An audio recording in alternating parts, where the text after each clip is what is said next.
with Gareth Ainsworth ahead of the game against Cheltenham. Gareth, we can have a quick look back to last weekend. I mean, the scenes at the end were quite something, weren't they? Bradley Dack's goal. Brilliant. And, who else could it be but Bradley Dack?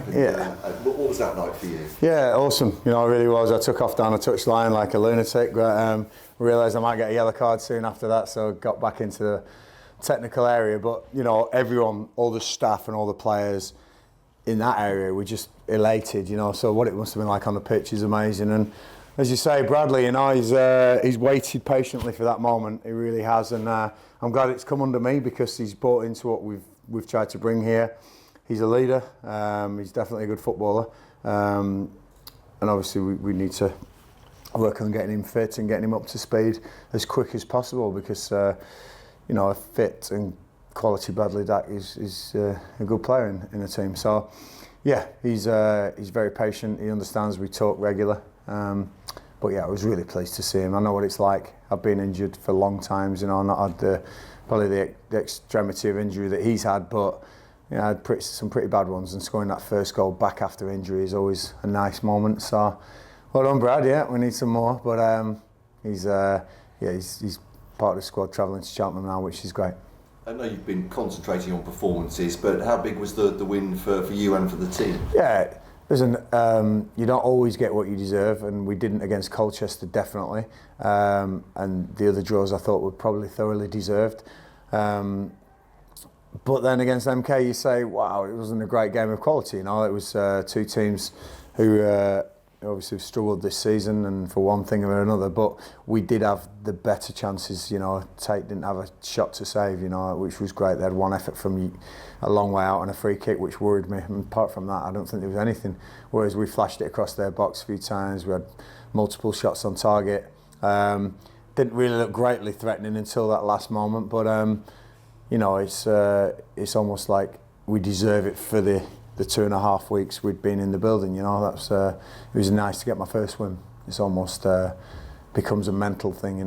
We weren't going for the draw record, by the way, but I don't know what people are thinking, but we definitely weren't. We nearly got it, but we'll leave that to someone else. The win record would be nice one day, but we're just pleased to get over the line with that. And like I say, a big Easter weekend now, and looking forward to getting stuck in, and probably want to look at a few other players I haven't seen so much of in games yet. But you have to do it and balance it without belittling the game or going with a side that you're just experimenting with. You want to win the games. I go into both games wanting to win the games, but we'll have a look at one or two new faces, I'm sure. You've had them on the grass for a couple of days to actually look at this week, haven't you? Not quite a full week, but how good is that? No, it's been great. The open day on Tuesday was great to see the fans coming down and getting behind us. But we still worked on stuff that we want to work on. Pre-season is going to be our time without a shadow of a doubt. It is mental this time of year, and even next week we have the game Monday, so we're only going to have a couple of days of game. But they're getting more and more. It's not just on the grass. The grass is important for the tactics and the playing on a Saturday, but the whole culture of the area is daily, consistent, positive behaviour from everyone. That's what I'm trying to get.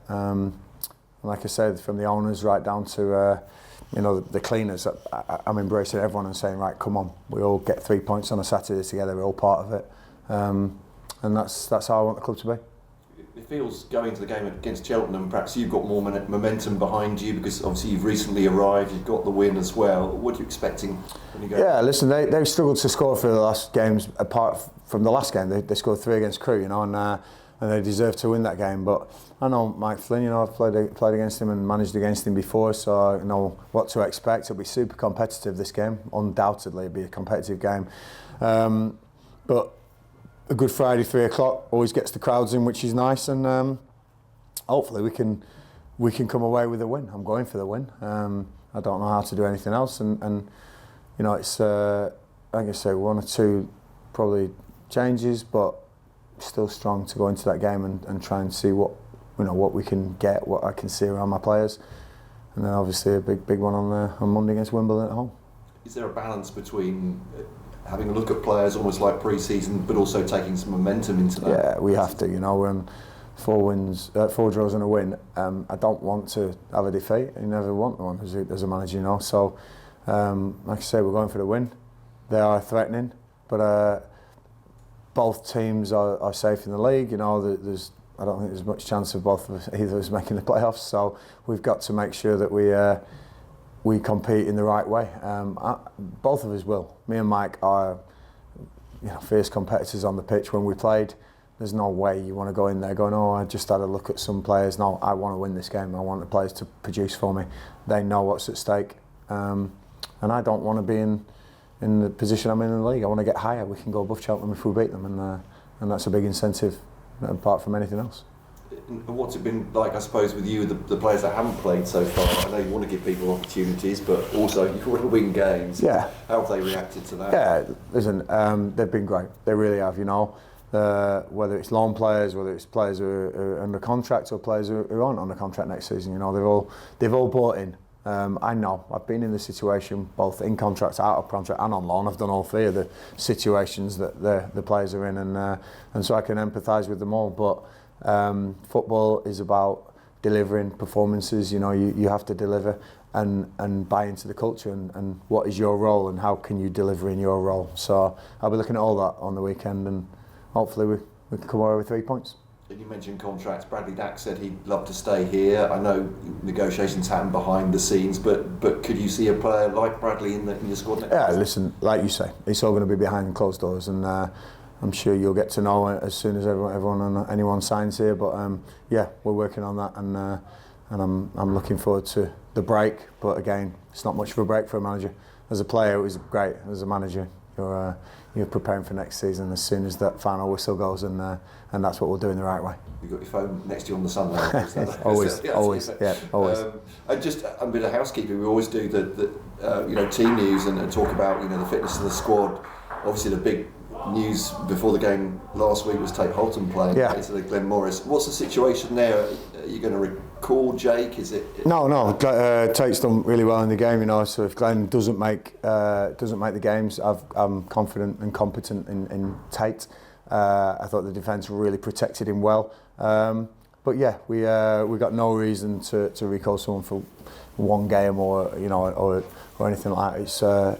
That's what your number twos are there for, and Tate did well. So deserves to. If Glenn isn't fit, then he will deserve to get another start. It's a big vote of confidence, isn't it? I mean, of course, yeah. For a young keeper. Yeah, and that's what we do. I've done it time and time over. But I'm impressed with Tate. He's been very quiet behind the scenes, but when he steps up, he made it count, and that's what you got to do in football. And Ethan Coleman, is he a step closer? Perhaps. Yeah, Ethan's fit now. He's ready for selection. So we'll be careful with Ethan, but ready for selection, which is great. Somebody I definitely want to see. So we'll see where he fits in over the next few games. And finally, we saw you punching the air in front of the Raynham End on Saturday. I'm sure there'll be a lot of Gillingham fans at Cheltenham as well in the sunshine. Looking forward to bonding further with the. Yeah, absolutely. Fans are the heartbeat of any club, and I understand that. I'm a fan. I'm a fan of my team, Blackburn, which I always will be, but I'm a fan of Gillingham now because I've got a vested interest in the results, and the fans have been fantastic. Thank you so much for your support. Thanks for buying in. It's not always going to go great, I'll tell you that. Please don't sort of think the wheels are falling off at some stage, because I know what football's like. But in 2 years' time, I intend to be in a hell of a lot better position than we are right now. Cheers. With Tate obviously playing the other day and Burns sort of struggling a bit, have you got any other backups in case, God forbid, Tate has a problem? We've got some young boys if we need to, but at this stage of the season, it's nice not to have to panic too much. If we're in a relegation battle or going for the playoffs, and maybe looking at this bit differently. But we of course, as backups as managers, you've always got to have something in the pipeline. But no, Tate he's pretty young. He's pretty fit, and he did well last week. So not saying Glenn's out yet, but we'll be very happy with putting Tate in again. Ewan Williams got knocked in, is he? Yeah, Ewan's probably going to miss out. He took a hell of a whack and came off. It's a dead leg, but usually dead legs you can run off. When you can't run a dead leg off, it's pretty serious, So, but Ewan, he wants to play. He's saying he'll go through the pain barrier, but again, you've got to make decisions for the players. Sometimes you want them to want to play, but you've got to also make the decision for the player and the team. And I'll probably just rest Ewan for this one. Yeah. Johnny, is he? Back in like he was. Back in the squad, so it's great. We've got a pretty full full selection to go from, you know, which is great. You know, Josh Andrews still just recovering really long term, but he's out on the grass and he's going to get a few knocks and pains and aches because he's been out so long. But everyone else, you know, I think we're in pretty good shape. Even Smithy's been out on the grass, which is a real positive. So back on the grass, so real good addition to the squad. And you mentioned that you might be looking at different players, different options. We haven't seen much of Dom Cornès or Nelson and Benny recently. Yeah. Are they players that you'd like to see before the end of the season? Yeah, definitely. I want to see them all. I want to try and see them all, you know. And so 2 names you've mentioned, they're waiting very patiently. But again, you balance it with being, you know, a serious competitor in the game as well. You know, I'm not saying that I won't be whatever team I pick here, but wholesale changes are never great in a team, you know. So momentum's key. You've done quite well at that, haven't you? Just sort of dropping 1 or 2 in there, and having a sort of a steady sort of team, and then 2 in there. But that's difficult with a big squad, I suppose. Isn't it? There's plenty of talks that you don't see that go on behind the scenes. You know, part of my job as a manager is talking to everyone, making them all aware what I'm thinking, what I'm feeling, and it's really difficult, you know. So balancing it is tough because all, you know, about 30 players I've got, and all they all want to do is play. They all train all week just to play on a Saturday. So it's very tough when you're letting 2/3 of your squad down, you know. You want to play them all, but you can't. So the chats behind the scenes go on regular, and I think it's important. They're all valued to me, and that's important. But I can only pick 11. You talked to Matt about Daki's situation and talks that are going to go on maybe. Robbie was in here early saying he'd love to stay at the club as well. That's another player that's done well this season. Listen, it's really good that everyone's bought in and everyone now feels a buzz around the place. It's great, and hopefully, you know, we can make things happen. There's all sorts of factors coming to contract talks and players signing and coming over the line. So we keep it behind closed doors, but you'll be the first to know. But it's great to have the players, you know, wanting to be part of what I believe is going to be a great journey. And lastly, from me as well, you've enjoyed a bit of the interaction with fans recently. You had the golf day, you've had the open training. How was golf? Golf was all right, you know. I was surprised myself actually. Yes, I was pleased with that. I'm not as good as Robin McKenzie. He's a great golfer, so he's definitely one that if you know, I do manage to keep Robin, then I'll be able to learn off him on that. But it was a great day. It really was, and the fans, some of the sponsors, you know, unsung heroes, put a lot of money into the club, back the club. So it's great to make contact with them and thank them. And again, you say the open day. Great to see the hardcore fans coming through the door and watching training on what was a pretty rainy day. So thank you for that. Cheers.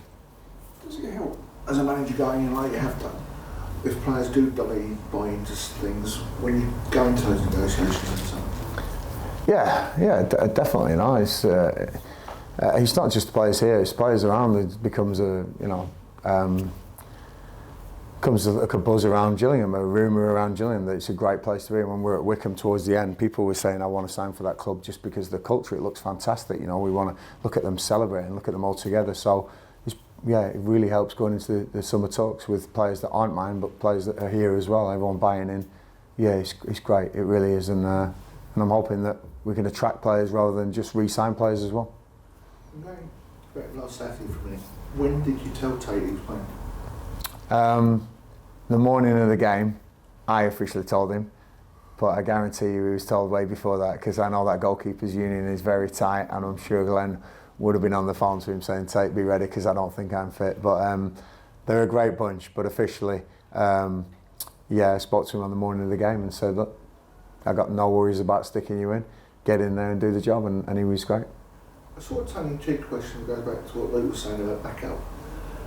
Going into games with only one goalkeeper, who's your backup? Well, you'll find out if he ever goes down, you know, because I'm not going to say my backup, because people might then try and target my backup and then take the keeper out. So there will be one. Like I say, if we were gunning for the playoffs or in a relegation battle, there's no way we'd probably be taking more precaution over that. But if Glenn isn't fit or isn't fit again, we'll have some plans in place. But at the moment, it's some managers do that. Some managers go with 7 outfield subs. I've seen it very often. Some put 2 keepers on the bench. I've seen in the past. You know, it's crazy. So, but at the moment, we've got 2 good ones in the building, and I can rely on Glenn. Everyone can rely on Glenn. He's just an absolute brilliant guy. And Tate is definitely opening eyes that he can be reliable as well, which is great. Be an issue as well. Yeah, we'll see. Yeah, we'll see again. Contract talks in the summer. So, like I say, all the factors that come into that aren't just that, you know, does somebody want to be here and does the club want them? There's a lot that goes into it, and you know, we hear week in, week out with negotiations with players in the Premier League and all. It still happens in League Two as well. So, yep.